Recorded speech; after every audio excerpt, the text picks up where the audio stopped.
Hello guys, welcome to my channel playground. Hello दोस्तों, आज की हमारी कहानी एक दुल्हन पर आधारित है। शादी के बाद विदाई का समय था। नेहा अपनी माँ से मिलने के बाद अपने पिता से लिपटकर रो रही थी और वहाँ मौजूद सभी लोगों की आंखों में भी आंसू थे। उस समय नेहा ने घूंघट निकाला हुआ था और जब उसका विदा होकर ससुराल जाने का समय हो गया था तो जैसे ही नेहा रोती हुई कार में बैठने लगी तभी उसकी छोटी बहन रोती हुई उससे दोबारा लिपटकर रोने लगी।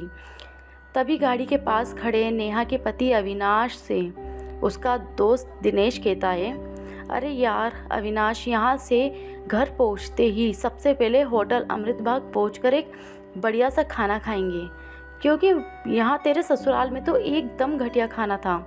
ऐसा खाना तो हमारे यहाँ कुत्तों को भी नहीं खिलाते।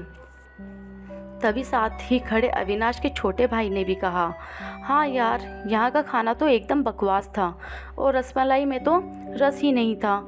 ये कहते हुए वे तीनों ज़ोर ज़ोर से हंस रहे थे।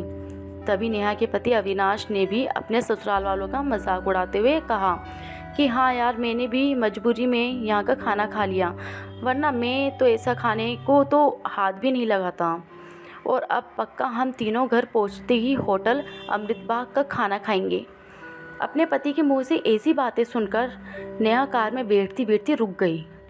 उसने गुस्से में सबके सामने अपना घूंघट हटाते हुए कार के दरवाजे को जोर से बंद किया और आंखों में आंसू लिए नेहा अपने पिताजी के पास चली गई और उनका हाथ पकड़कर उनसे यह कहा कि पिताजी, मैं ससुराल नहीं जाऊंगी, मुझे ये रिश्ता मंजूर नहीं है। ये बात नेहा ने इतनी ज़ोर से कहा कि सब लोग सुनकर उसकी बात हक्के बक्के रह गए।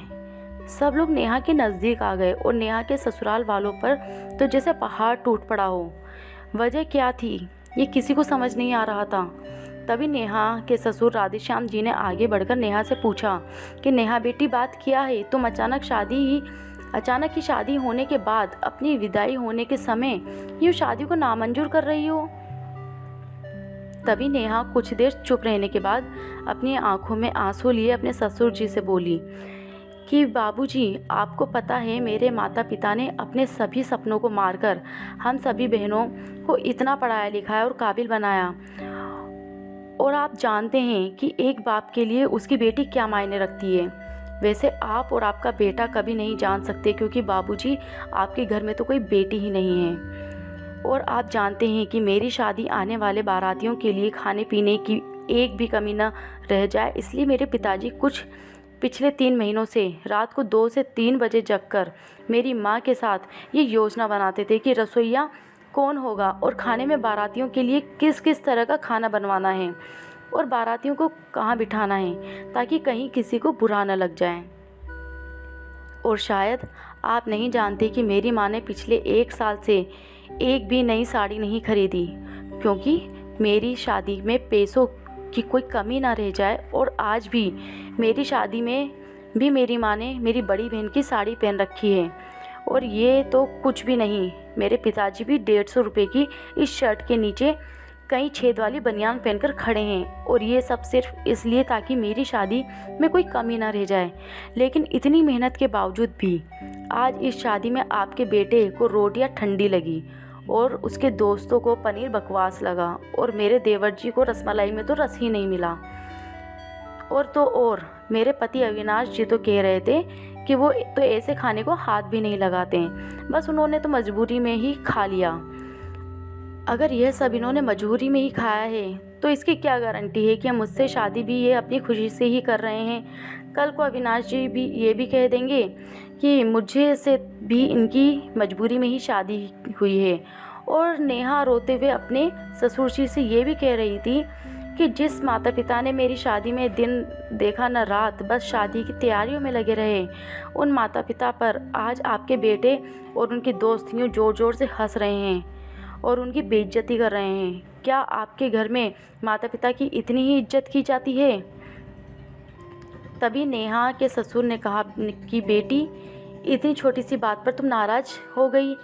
तो नेहा ने अपने ससुर जी की बात को काटते हुए कहा कि बाबूजी, ये छोटी सी बात नहीं है। अगर शादी के बाद मैं भी आपकी इज्जत ना करूं तो आपको कैसा लगेगा। ये सुनते ही नेहा के ससुर ने शर्म के मारे अपनी आंखें नीची कर लीं।